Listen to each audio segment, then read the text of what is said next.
quite possibly it was one of the hardest things that I have done in my life. I was enlightened in that moment. So I woke up at 7 and by 9 a.m. I was ready to go home. Hi there, I am Carolina. This is coming back from Vipassana. Probably your comprehensive guide to at least my experience. It was a 10-day retreat. I went in thinking I'm going to remain silent for 10 days. I'm not going to have my phone. I'm not going to eat after lunch, but it's going to be fine. I'm going to spend time with myself and possibly find out what there is to life. If there is the answer to the universe and I can find it, it's going to be there.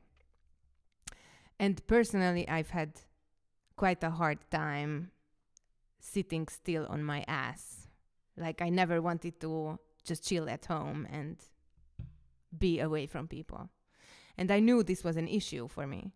So I found this Vipassana retreat. I have had a couple of friends tell me about it and I was excited.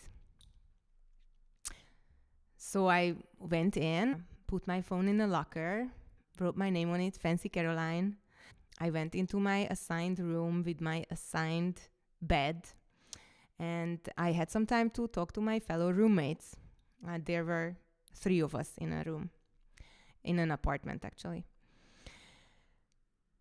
And then we had some first day dinner, which was a surprise, but it was good because I was hungry because I left in a hurry, obviously. And so we talked with some other fellow attendees, people from the UK, from Ukraine, from all over the place, and some Hungarians also. And everybody had their reasons for attending. Some people had to think about their age. This was actually told me by a 20-year-old. She was like, I am here to process my age. And I was like, I love it. And someone asked me why I am there. And I said, I want to be more in touch with my intuitions and my feelings. And I think it's a great place to actually find out more about myself. So the first 3 days, we started out by focusing on our breath. As it is advertised, or not really advertised, but in the schedule, the wake-up gong is at 4 a.m. And then the first meditation session starts at 4:30. And there is one breakfast break at 6:30. And there is one lunch break at 11. Then it's meditation again until the 5 p.m. tea time. And then it's meditation again until 9 p.m. So it's a lot of fucking meditation. And so on the first day, we overslept because we thought before we had the silence being issued, we discussed that we will see whether we wake up to the gong. And we overslept and I woke up at 7 and the entire room was getting up at 7. And so I was like, fuck, we overslept. But it was fine. And we all started meditating and then we woke up at 7. So we had to go to breakfast immediately because breakfast closes down at around 7:30. And then we went to the first group sitting and, Anapana meditation, just watch your breath in and out. You don't do anything with it. You don't force it. You don't deep breather. If it's shallow, it's shallow. If it's only on your right nostril, it's only on your right nostril. No one cares. It's really a meditation to let go of all the control and just watch yourself. And so I woke up at 7 and by 9 a.m. I was ready to go home. At 8 we started our first Anapana together and I was like, okay, I am done here. I was not even bored.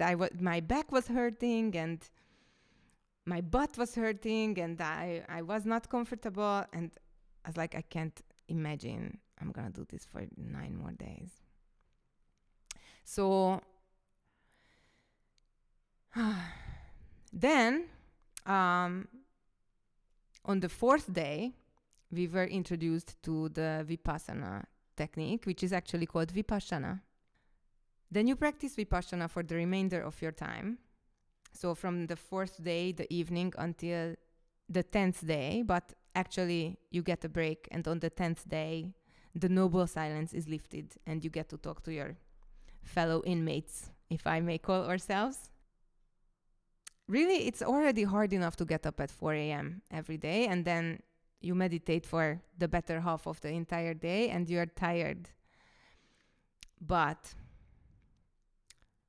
you are not only silent, you are not communicating with anyone. So you're not supposed to even look at other people, and you're not supposed to make anything with your hands or, sign anything to anybody. If your roommates aren't waking up, you are not even supposed to wake them up to say, hey, you are gonna be late. So it's really everyone for themselves. And there were some people who made eye contact and offered me their spoon or whatever. The food is actually all prepared by people who are volunteers. They are called servants. And I was surprised by how good the food was, even though it wasn't, like prime fashionable food. It was really basic, but very hearty and good food that made you feel like you were nourished, like fresh vegetables sometimes, and oatmeal and jam, homemade jam, and a lot of tea. So silent retreat, yes, but it's more like a meditation boot camp. Probably this is the only silent retreat where there are more men than women. And there is a reason, and I think it's that because it's so hardcore. If anything is hardcore, I think it's Vipassana. To tell you about my experience, I am by myself, and I am silent for already 10 hours, and we are sitting in the first half of the first day, I think, and my back really hurts, and I can't sit still, and I am moving around, and one of the managers, there is usually a meditation teacher and the manager, one manager for the men and one manager for the women, and the genders are separated for the whole time. So we are sitting in a meditation and I am moving around, like as if my mother was holding me, or because I can't sit still because my back is hurting so much. So the manager comes to me and says, Carolina, can you sit still? And I'm like, sure. And I start tearing down because I am comforting myself, right? I am so uncomfortable. And by moving around, I am comforting myself. But she's like, can you sit still? And I'm like, sure, I guess it's for my benefit. And I am really an outlier to the conformity of such a camp. Let's just be clear. I am an outlier pretty much in a lot of ways anyway. But I'm an outlier even when I try to be conformist. And so they knew my name from the first day. I'm sure there were people whose name they didn't know, but we were all assigned meditation seats and we were all assigned our beds and everything. So it was all very orderly and it seemed like everything was very much in control. And so by the third day, when I've been watching my breath for 3 days, I was like, I guess it's kind of okay. It's kind of cool. I don't mind. And sometimes I allowed myself to think about things that I haven't thought about and fantasize about going to the doctor because my knee was hurting, and think about the projects that I have to do. And then every time, very nicely, very calmly, I pulled my attention back to my breath. And then on the 4th day, you learn Vipassana, the technique. The first experience for me was very beautiful. I felt tingling all around my body, and I was so energized when we were done with the sitting, and I was like, I love this. This is so much fun. And then we had the tea, I think. And then we had our first Vipassana Aditana, which is called strong determination of sitting. And in that hour, I could feel my entire family's history on my back. I cried so hard. Everybody looked at me, even though all of our eyes were closed. Later, they all asked me, why did you cry that day? And I said, I could feel my generational trauma and me having lost both of my parents and just carrying all that weight around. I could feel it in my back pain. And that back pain really was the metamorphosis of my entire life and all my suffering. And I was crying so hard, and I was doing everything in my power not to really loudly cry, but I could really not help myself. And then, of course, there is a question to the meditation teachers and whatnot, and then you go to bed and you wake up at 4 and do it all over again. The next day, by lunch, I already cried twice, and the first time we had this strong determination sitting that day, I could feel pain in my body that I have never felt before, and I never thought was possible to feel. And immediately I knew that this pain in my joints is just like what my father had with his arthritis.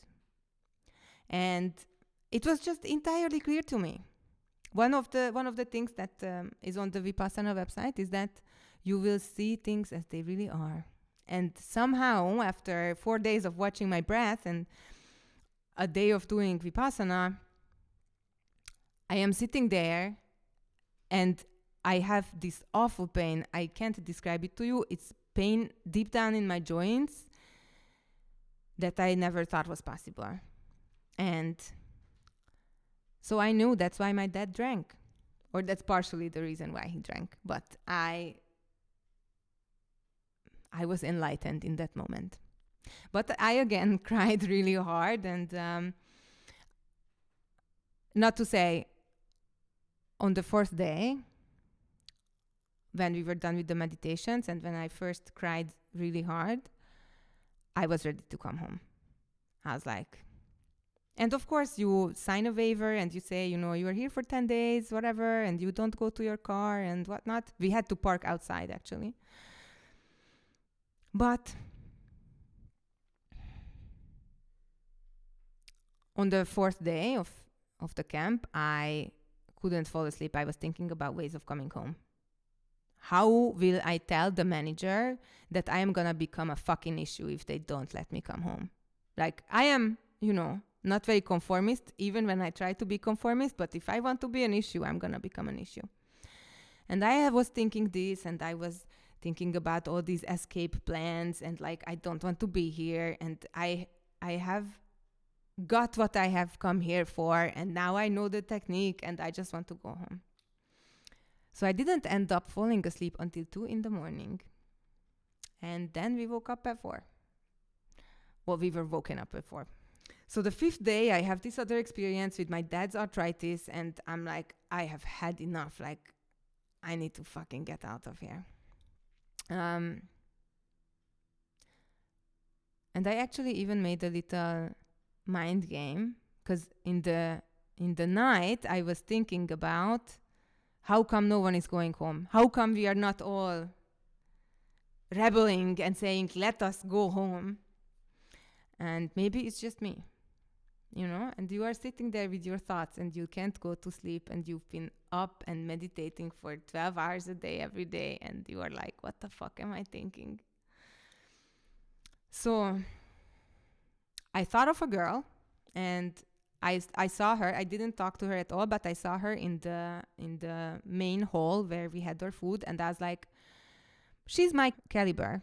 So I thought maybe she wants to leave also, and maybe she's gonna lead the way.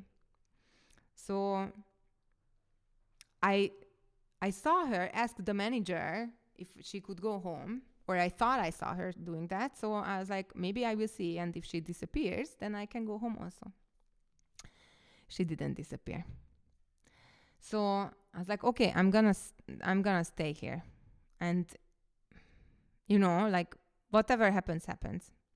And really, they can't do anything to me, right? I am sitting there and I can think about whatever I want. I can think about lullabies for all they care. They don't know what's going on in my head. So I was like, I am in my head. This is what I came here for. Why do I want to go home? Like, who cares? So, okay, it's the 5th day. I'm like, okay, I'm gonna stay, I guess. Still, this thought of going home comes back to me periodically, but I'm like, whatever. The 6th day comes, and if I thought that my back was hurting until then, it really started to hurt. And all the rest of my body started to hurt. And every day there is discourses. There is a teaching that you listen to in the evening hours where they talk to you about what happened that day and what you have learned that day. During, I think, the 6th day, they said, okay, you have done 2 days of Vipassana and you have 4 more days to practice, but really it's only 3 more days because on the 10th day you are gonna lift the noble silence and you're gonna talk to others. So it's only 3 days. So I'm thinking, this meditation camp with its 2,500 years of being in existence is so well orchestrated that it couldn't have been even thought up by a psychologist. Telling me that I don't have to do 4 more days of this shit, only 3 more days, made me think, oh my God, I am saved. So then there is interview with the meditation teacher. And she asks you how you're feeling, if you can generate these sensations in your body, if you can, feel anything in your head or in other parts of your body. And so I tell her, I'm like, the first time was really blissful. And then since then, my pain has been so strong. And I am not only crying because of the physical, pain, I'm crying because of the emotional pain. But my back pain is really becoming so bad that it's stopping me from experiencing any other sensation in my body because it's just so strong. So she says, okay, let's try a backrest for you. And this is something that it's a piece of wood that they put behind your back and it looks like a chair, but if you have sat on an uncomfortable chair, this is designed to be uncomfortable because it's a tilted chair. So you can't really sit on it, but it does rest your back if you lean against it. So I got this backrest. And again, I was like, I am saved now. It was heaven on earth that I didn't have to sit like I sat for the previous days. And then again, I am in my head and I'm thinking, why didn't anyone tell me this was such pain? How come no one prepared me for all of this? And how come I am so miserable? And so slowly but surely, I'm thinking, oh, wait, this is actually all in my head, right? And they can't really make me do anything. I am being fed. I am learning about the meditation. I have the teacher to consult. why am I thinking about all these resentful things? And I consulted with the teacher about my experiences that I've had. And I was like, if it's my suffering and my life, what does my dad's arthritis have to do with anything? And I thought of that long and hard, and I thought maybe it's about forgiveness. And I am having such a mafia in my head because my dad never learned to forgive, and maybe I need to learn to forgive as well. Maybe that's left a stamp on my own relationships, and I have to be able to figure out the art of forgiveness for myself. And she said, Carolina, perhaps you're onto something, but Vipassana is really about bodily sensations. So, try to get out of your head a little bit and just feel around your body more. So I did that, and I let go of all my expectations, all my judgments, all the things that I've been resenting people for, and all the ideas that I was so upset that I couldn't have a pen and a piece of paper to write about the things that I experienced.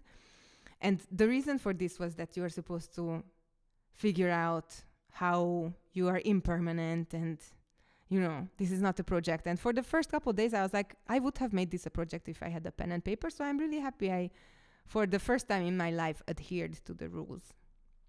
But, man, was I really upset that I couldn't write anything down. I was sitting there with my thoughts and nothing to distract me, my phone in a locker, no books, no nothing.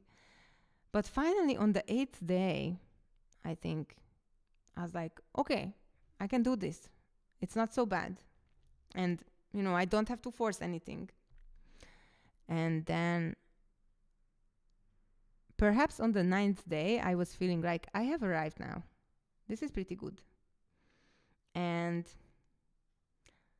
then the last 2 meditation sessions, I again cried really hard for feeling of abandonment, for who am I going to tell this story to, and how am I going to tell this story to anyone?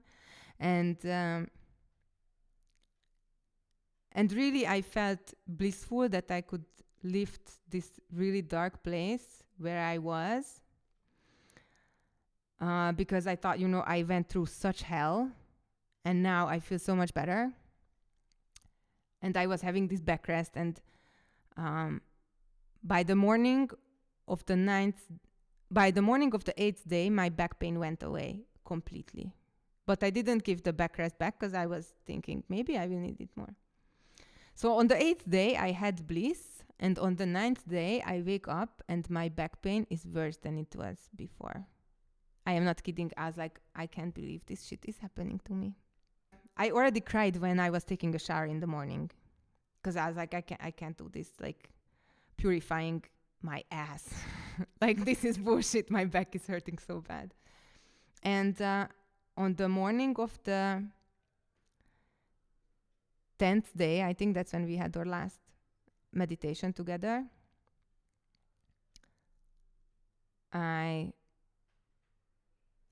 so on the 9th day I arrived, I was feeling fine, and on the 10th day morning my back pain came back, and I was sitting in the last meditation that we had, and I was like, whatever, fuck it, like I don't even care, I'm just doing the technique, and I'm gonna be so out of here, like it's almost over, I can pull through. I have never counted the days like this before. And I am doing the Vipassana meditation on the 10th day in the morning, and some pictures just come to me. Like, it was weird pictures, sometimes it's my dad and my family history, but other times it's random that I don't know what to do with, like my literature teacher from the 6th grade. For a second, she just like pops up. And that's when the teacher said it's about the sensations in your body and you don't have to overthink it, just let it be. And because it's all going to change. Feelings arise and then they pass. which I knew cognitively before, but I never actually felt it like this before.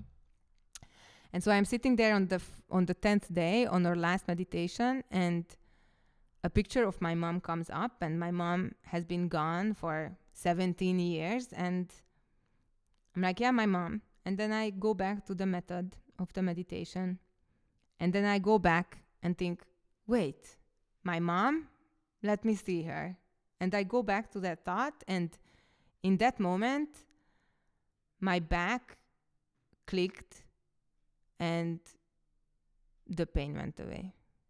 You know, when you start thinking that something actually works that you thought was just spiritual bullshit. That was my moment.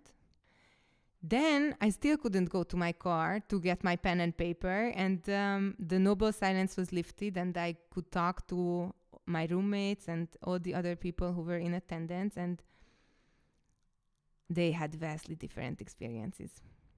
Nobody wanted to go home. They were happy to be there, and they had a lot of more blissful thoughts. I can't tell you that everyone said it was easy, but I made it dark for myself. Really. It seems as though.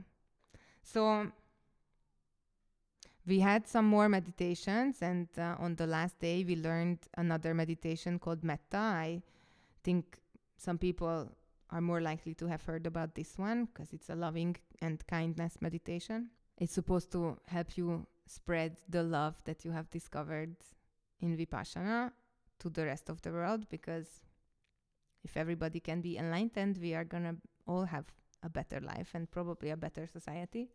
So on the 10th day, we talked, and it turned out that we really bonded with my roommates. The entire time I was thinking, I'm so happy I am with these girls. From the beginning, I thought it was no accident that we were all put in separate rooms. It was probably age, and it was all the stuff that we have written in the application about ourselves. I really made friends with them, I think, and I'm really grateful to have had them as my roommates. On the 11th day morning, we did a short meditation, and we got some breakfast, luckily, and then I came home, and I wouldn't have thought, but on the day of coming home, I already did a meditation in the evening. Even though I thought, I'm so fed up with this bullshit, I will never do this again. I came home, and in the evening before going to bed, I did an hour of meditation, and it was pretty great. So if you are thinking about attending Vipassana, you can only do it as a beginner for the 10-day course. It's a bootcamp.